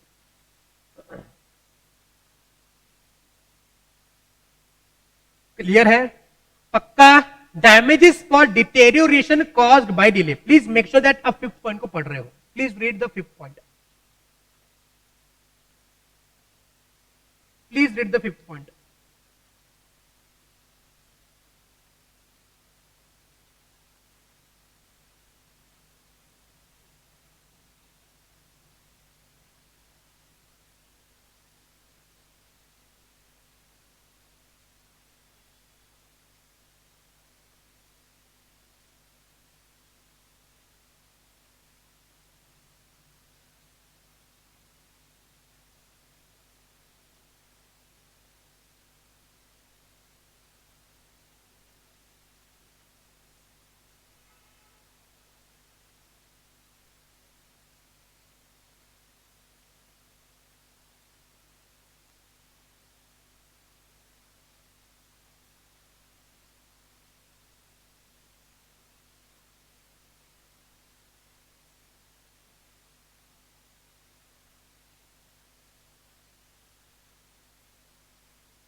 Okay done. तो आगे बढ़ते हैं, next one, pre fix damages. What is pre fix damages? ऐसे डैमेजेस जो कॉन्ट्रैक्ट में पहले ही तय हुए थे। जैसे फॉर एग्जांपल ए ने बी के साथ कॉन्ट्रैक्ट एंटर कर लिया that he will sell horse to him for ₹10,000। Okay, अब इन्होंने इस कॉन्ट्रैक्ट में और एक टर्म डाल दिया। क्या टर्म डाल दी? कि if any one breaks the contract then he will be liable to pay other party ₹5,000 as a damages। Okay, तो इन्होंने एक कॉन्ट्रैक्ट तो बना दिया, कॉन्ट्रैक्ट में ये एक टर्म डाल दी, कॉन्ट्रैक्ट में ये एक टर्म डाल दी। तो अगर मान लेते हैं ए ऑन ड्यू डेट बी को वो हॉर्स देने से रिफ्यूज कर देता है, तो ए ने बी को कितने देने हैं? तो ए ने बी को कितने देने हैं? 5,000 देने। वाई? बिकॉज ये ऑलरेडी क्या हुआ था? तय हुआ था, pre fix damages. Sometimes party to the contract stipulates यानी कि fixes at the time of its formation that on the breach of the contract by any of them a certain amount will be payable as a damages. It may amount to either liquidated damages, that is a reasonable estimate of likely loss, or a penalty. Now what is liquidated damages and what is penalty? वो बाद में पढ़ेंगे। Okay, इस बात को आप अभी यहां से नहीं पढ़ेंगे तो भी चलेगा, बस ऊपर वाली बात आप पढ़ लो।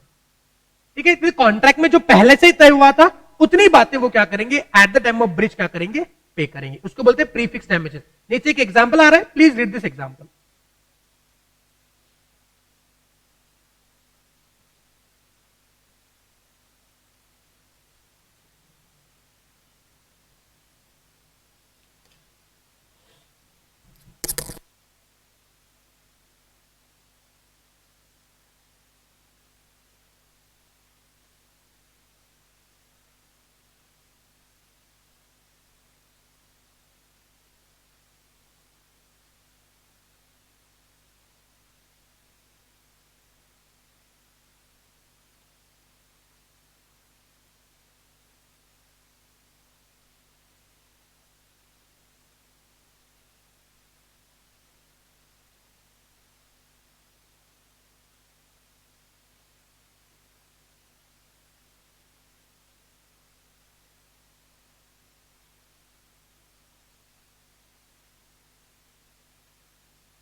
यस, तो इसको बोलते हैं क्या? Pre fix damages. नाउ इसमें एक पॉइंट था, that is the liquidated damages and penalty. Now what is the difference between liquidated damage and penalty? देखो, लिक्विडेटेड डैमेजेस और नॉर्मल डैमेजेस में ऐसे कुछ फर्क नहीं है। लिक्विडेटेड डैमेज यानी कि नॉर्मल डैमेजेस, आप इसको काट भी दोगे तो भी चलेगा। So what is the difference between penalty and damages? देखो, डैमेजेस का मतलब क्या होता है कि एक पार्टी ने कुछ ऐसा कर दिया जिसकी वजह से सामने वाली पार्टी को कुछ नुकसान हुआ, और उस नुकसान भरपाई करने के लिए जो एक पार्टी उसको कुछ पैसे दे रही है, उसको पैसे या फिर जो भी कर रही है उसको बोलते हैं डैमेजेस। उसको बोलते हैं डैमेजेस। जैसे कि हमने ऊपर वाला एग्जांपल में देख लिया था कि 5,000 और 5,500 राइस वाला एग्जांपल अगर आपको याद है कि ए बी को राइस नहीं बेच रहा है, इसकी वजह से बी को मार्केट में जाके राइस खरीदी करना पड़ रहा है, उसकी वजह से उसको 500 का नुकसान हुआ। कैसे? 5500 माइनस 5000। अब ये नुकसान जो हुआ है, ये नुकसान भरपाई ए बी को दे रहा है, इसको बोलते हैं डैमेजेस। लेकिन पेनल्टी क्या होती है? Penalty is a under law आपने अगर कुछ कॉन्ट्रावेंशन कर दिया किसी भी प्रोविजन का, मतलब कि आपने लॉ को ब्रेक कर दिया, तो आपके ऊपर जो लगाया जाता है उसको बोलते हैं पेनल्टी। डैमेजेस यानी कि आपने कुछ गलत काम कर लिया, कॉन्ट्रैक्ट का ब्रीच कर लिया, उसकी वजह से सामने वाली पार्टी को जो नुकसान हुआ उसको कॉम्पेंसेट करने के लिए, उसका नुकसान कॉम्पेंसेट, नुकसान भरपाई, उसको बोलते हैं डैमेजेस पे करना, उसको बोलते हैं कॉम्पेंसेशन पे करना फॉर द लॉस और डैमेजेस। लेकिन पेनल्टी क्या होती है? पेनल्टी होता है दंड, है ना, दंड बोलते हैं ना उसको, आपके ऊपर दंड लगा दिया, इतना पेनल्टी लगा दी। जैसे मान लो आपने ट्रैफिक सिग्नल तोड़ दिया, तो बताएंगे आप जो पे करते हो वो पेनल्टी पे करते हो या डैमेजेस पे करते हो? You tell me. आप जो ट्रैफिक सिग्नल तोड़ते हो उस पे आप जो 100 रुपए देते हो, 200 300 जो भी देते हो, आपने डैमेजेस पे कर लिए या फिर आपने पेनल्टी पे किया? ट्रैफिक हवालदार को आपने क्या दिया, पेनल्टी या damages?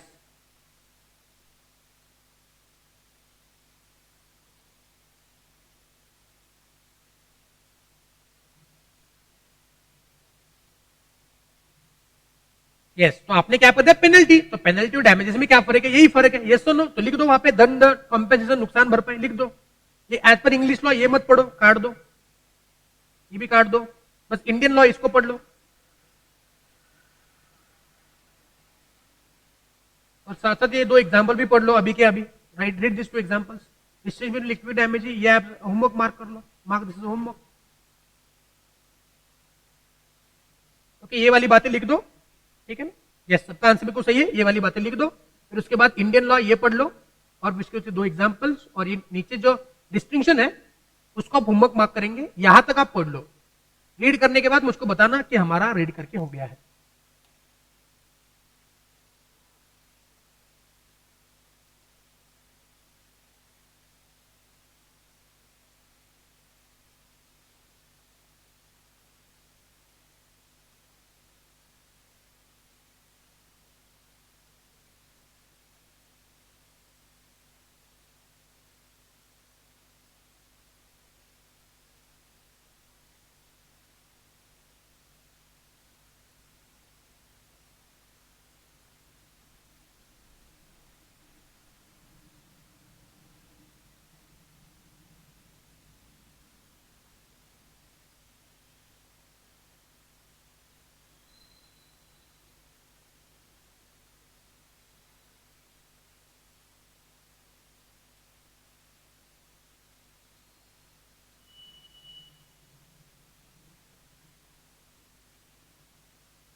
Please let me know once you finish with the reading.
Example number 2.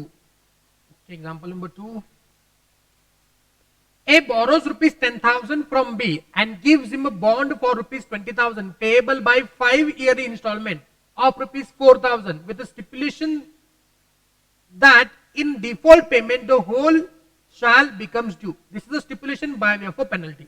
मतलब क्या हुआ है कि ए ने 10,000 रुपए बोरो किए बी से, ए ने 10,000 रुपए बोरो किए बी से and gives him a bond for rupees 20,000 payable by 5 yearly instalment. Okay, मतलब क्या कि 10,000 रुपए उन्होंने क्या कर दिए, बोरो कर दिए और उसको बताया कि मैं तुमको क्या करूंगा, 4,000 के 5 इंस्टॉलमेंट दूंगा. मतलब ये 20,000 कैसे आए हैं, 4,000 मल्टीप्लाइड बाय 5, तो मैं तुमको 4,000 करके 5 इंस्टॉलमेंट दूंगा. मतलब उन्हें बॉन्ड मतलब लिख के दिया, कॉन्ट्रैक्ट किया, बॉन्ड नहीं कि कॉन्ट्रैक्ट किया कि 4,000 रुपए के 5 इंस्टॉलमेंट दूंगा, 20,000 रुपए टोटल दूंगा विद स्टिपुलेशन. कंडीशन क्या डाली, क्या फिक्स किया उन्होंने, that in case of default, मतलब वो 5 ईयरली इंस्टॉलमेंट देगा. पहले साल 4,000 देगा, दूसरे साल 4,000 देगा, तीसरे चौथे पांचवें साल 4,000 रुपए देगा. अगर मान लो उसने एक साल पे किया, दूसरे साल पे किया और तीसरे साल पे नहीं किया, ओके, अगर उसने तीसरे साल पे नहीं किया तो उसने कंडीशन डाली है कि तीसरे साल अगर तुमने या किसी भी साल में अगर तुमने एक भी ईएमआई का अगर एक भी इंस्टॉलमेंट का डिफॉल्ट किया तो उसी साल पूरा का पूरा 20,000 रुपए क्या हो जाएगा, ड्यू हो जाएगा पेमेंट के लिए. कि मान लो तुमने पहले साल पे किया, दूसरे साल पे किया, तीसरे साल पे नहीं किया, तो तीसरे साल तुमने मुझको पूरे के पूरे 20,000 रुपए दे देने, मतलब ये ड्यू हो गया. अगले वाली इंस्टॉलमेंट में मैं वेट नहीं करूंगा, I will file case on you to recover 20,000. तो ये क्या हो गया, पेनल्टी होगी. वाई, बिकॉज अब तक चौथा और पांचवा इंस्टॉलमेंट आना है ना, वो इंस्टॉलमेंट में तुम आज ही मांग रहे हो.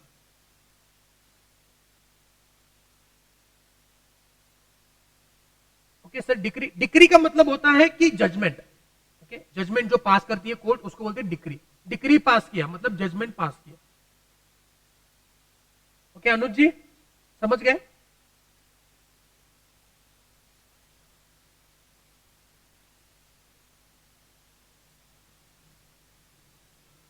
ओके, आई होप आपने रीड कर लिया है.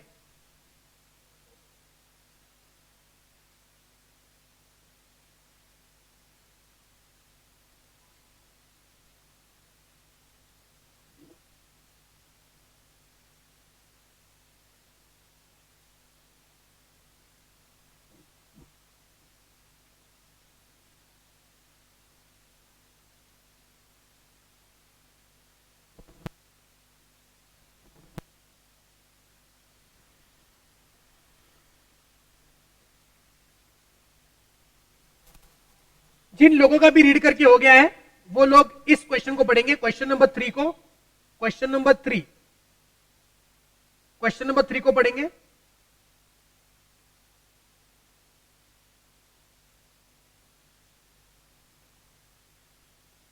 क्वेश्चन नंबर 3 को पढ़ो and try to answer. Question number 3 को पढ़ो और आंसर करो. Please write down the example in your notebook.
Let me know you finish.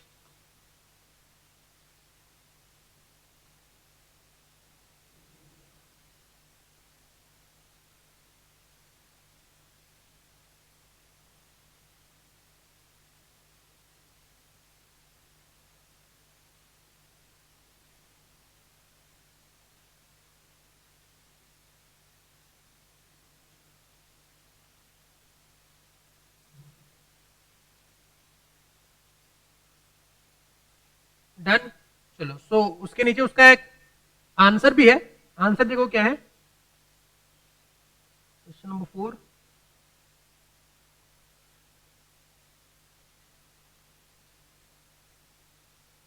मेरे क्वेश्चन नंबर 3 है ना.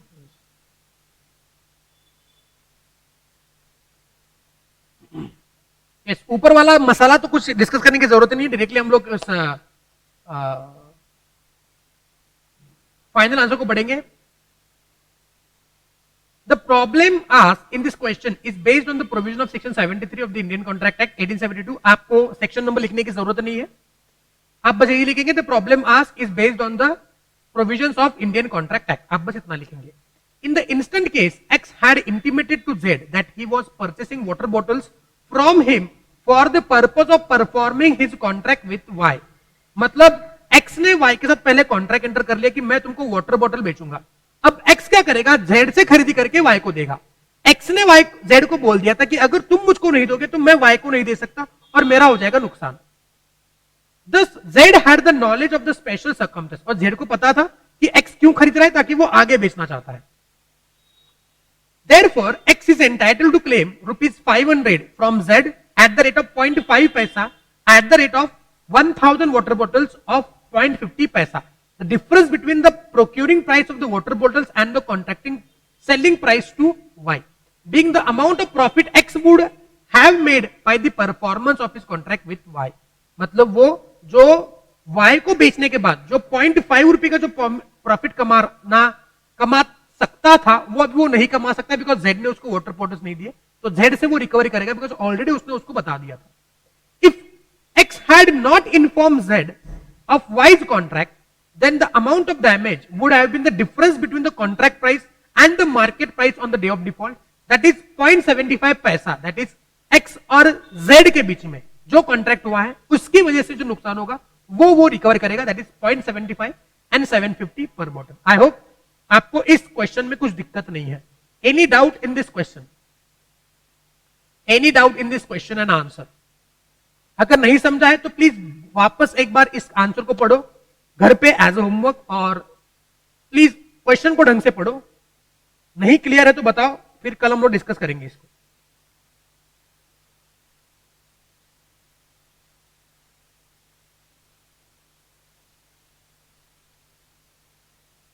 बताओ मेरे जवानों, क्लियर है या नहीं है?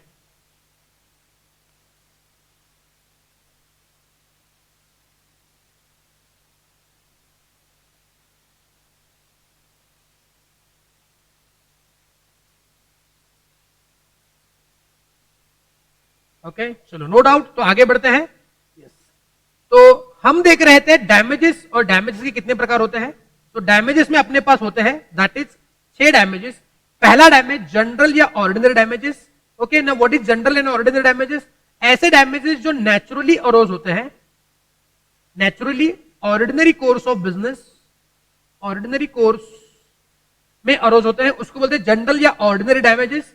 हमने वो 5000 और 500 वाला एग्जांपल याद किया था. तो यहां पे लिखना 5500 माइनस 5000 इज इक्वल टू 500. तो ये वाला क्वेश्चन, ये वाली बात आप देखने के बाद आपको उसका एग्जाम्पल याद आना चाहिए.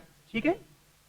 उसके बाद special damages. No, what is special damages? ऐसे डैमेजेस जहां पे स्पेशल सर्कमस्टेंसेस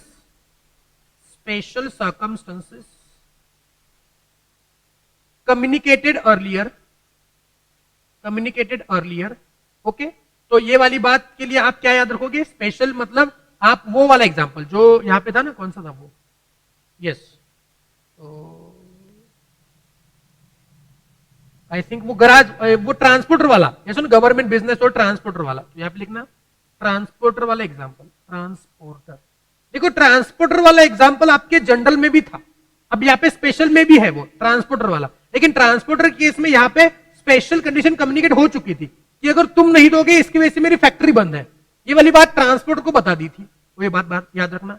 विंडिक्टिव या एग्जाम्पलरी में आप दो बातें याद रखोगे, ये दो ही चीजों के लिए दिया जाता है। पहला फॉर द मैरिज कॉन्ट्रैक्ट्स और दूसरा that is dishonour of the cheque लेकिन wrongful dishonour of cheque. Okay, तो मैरिज कॉन्ट्रैक्ट ब्रीच हो गए और रॉन्गफुल डिसऑनर हुआ तो in that case vindictive exemplary damages दिए जाते हैं। नॉमिनल डैमेजेस, यहां पे बस नॉमिनल डैमेजेस होते हैं। ओके, यहां पे कुछ एक्चुअल लॉस नहीं हुआ है, नो एक्चुअल लॉस। ओके, लेकिन उसके बावजूद कोर्ट अवॉर्ड करेगा। इट कैन बी 0.10 पैसा, इट कैन बी 8.10 पैसा। Damages for deterioration caused by delay, इसमें दो बातें याद रखेंगे, एक तो फिजिकल डैमेज और साथ ही साथ आप यहां पे अपॉर्चुनिटी टू सेल, तो loss of opportunity to sell ये लिखना। एंड प्रीफिक्स डैमेज यानी कि already fixed, it is already fixed. Clear है? तो ये 6 डैमेजेस हमने देख लिए हैं, that is general damages, special damages, vindictive damages, normal damages, damages for deterioration and prefix damages. I hope इसमें आपको कुछ दिक्कत नहीं होगी। ओके, इसमें कुछ दिक्कत नहीं होगी, सारी बातें आप घर पे एक बार रीड जरूर करेंगे। ठीक है, नेक्स्ट वन है आपका सेकंड पॉइंट, जो सेकंड रेमेडी है अपार्ट फ्रॉम डैमेजेस। मतलब डैमेजेस तो क्लेम हो ही सकता है, लेकिन साथ साथ आप और भी कुछ क्लेम कर सकते हो। उसमें से पहला है rescission. Now what is rescission? It is a cancellation of contract. Rescission यानी कि कैंसलेशन ऑफ कॉन्ट्रैक्ट। तो सामने वाली पार्टी डैमेज तो क्लेम कर सकती है, लेकिन साथ साथ कॉन्ट्रैक्ट को कैंसिल भी करवा सकती है कि मैं भी परफॉर्म करूंगा ही नहीं, चलो तुम जो भी करो वो कर लो, मैं कॉन्ट्रैक्ट परफॉर्म नहीं करूंगा। So when a contract is broken by one party, the other party may treat the contract as a rescinded. Rescinded यानी कि cancel. In such case, he is absolved of all the obligation under the contract. और वो contract absolved यानी कि release. He released from his obligation कि मैं भी perform नहीं करूंगा, and is entitled to compensation. और साथ साथ उसको compensation भी मिलेगा, साथ साथ उसको क्या मिलेगा? Compensation मिलेगा that he might have suffered. So A promises to B to deliver 50 bags of cement on a certain day.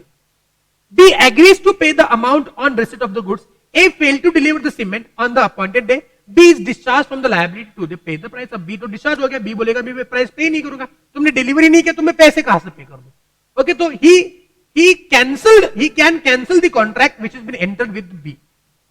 Are you getting my point? समझे?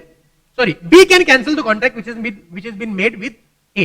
B चाहे तो किसी और से खरीदी कर सकता है, और अगले दिन अगर A सीमेंट लेके B के दुकान में पहुंचता है तो B बोलेगा भैया आई एम सॉरी, कल आना था तुम नहीं आए, मैंने किसी और से खरीदी कर लिया है, अब हमारा कॉन्ट्रैक्ट कैंसिल हो गया।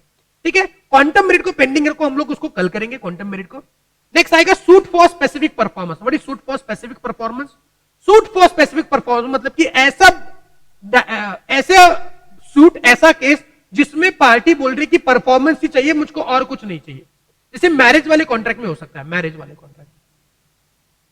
ओके, अब ए ने बोला बी को कि मैं तुमसे शादी करूंगा, लेकिन बाद में बी बोल रहा है कि मैं नहीं करूंगा।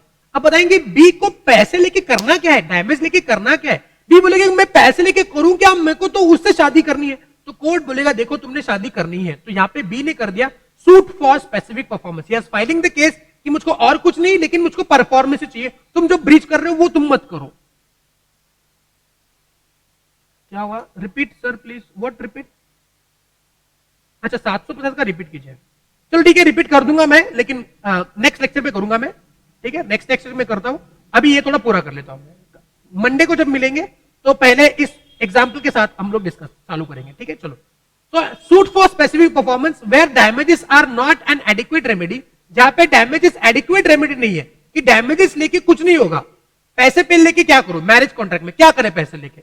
In such case, the breach of contract, the court may, in its discretion, on suit for specific. तो कोर्ट बोलेगा कि देखो भैया डैमेजेस पे करके कुछ नहीं होगा, एक काम करो तुम परफॉर्म ही करो। तो he may direct the party to perform the contract. आपने जो ब्रेक किया है, ब्रीच किया है, वो वैलिड नहीं है, ये मानेंगे। ठीक है, फोर्थ वाला point that is suit for injection, इसको भी पेंडिंग रखेंगे। तो कल जब हम मिल गए मंडे को, ठीक है, तो दो ही पार्ट पेंडिंग है अपने।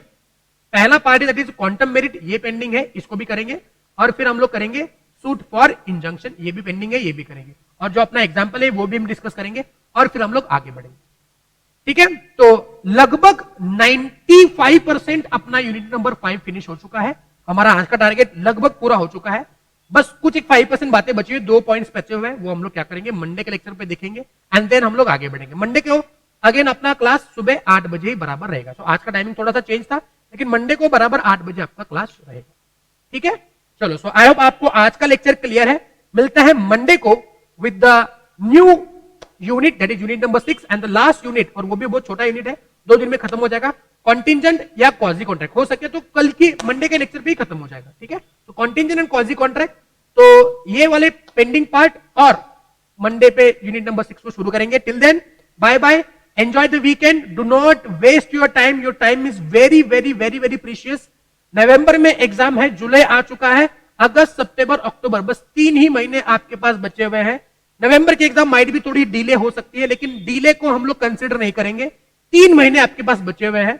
मेक श्योर दैट कि आप प्रॉपरली पढ़ाई कर रहे हो, रिवीजन कर रहे हो, बिकॉज आगे जैसे सिलेबस आगे बढ़ेगा आपको पीछे वाले सारे पॉइंट्स क्या होने चाहिए, याद होने चाहिए। तो मेक श्योर दैट आप डेली रिवाइज कर रहे हो। और जैसे यूनिट नंबर 6 खत्म होगा, आपकी टेस्ट ड्यू है, तो यूनिट नंबर 6 जैसे ही खत्म हो जाएगा मैं आपको टेस्ट दूंगा अगले संडे पे, दैट इज अगला संडे कब आएगा, अगले संडे आएगा 8 तारीख को। तो 8 अगस्त पे, 8 अगस्त पे आपको पूरे इंडियन कॉन्ट्रैक्ट एक्ट पे आपको मैं टेस्ट दूंगा। तो पूरा इंडियन कॉन्ट्रैक्ट एक्ट आपका 8 अगस्त 21 फुल कॉन्ट्रैक्ट एक्ट पे टेस्ट होगा। तो मेक श्योर दैट आपको मैंने 1 हफ्ता दे दिया है, 1 हफ्ता पूरा का पूरा ढंग से रिवाइज करो।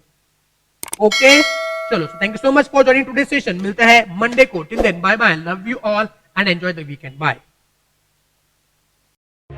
Elite Professional Academy. Endeavor to achieve excellence.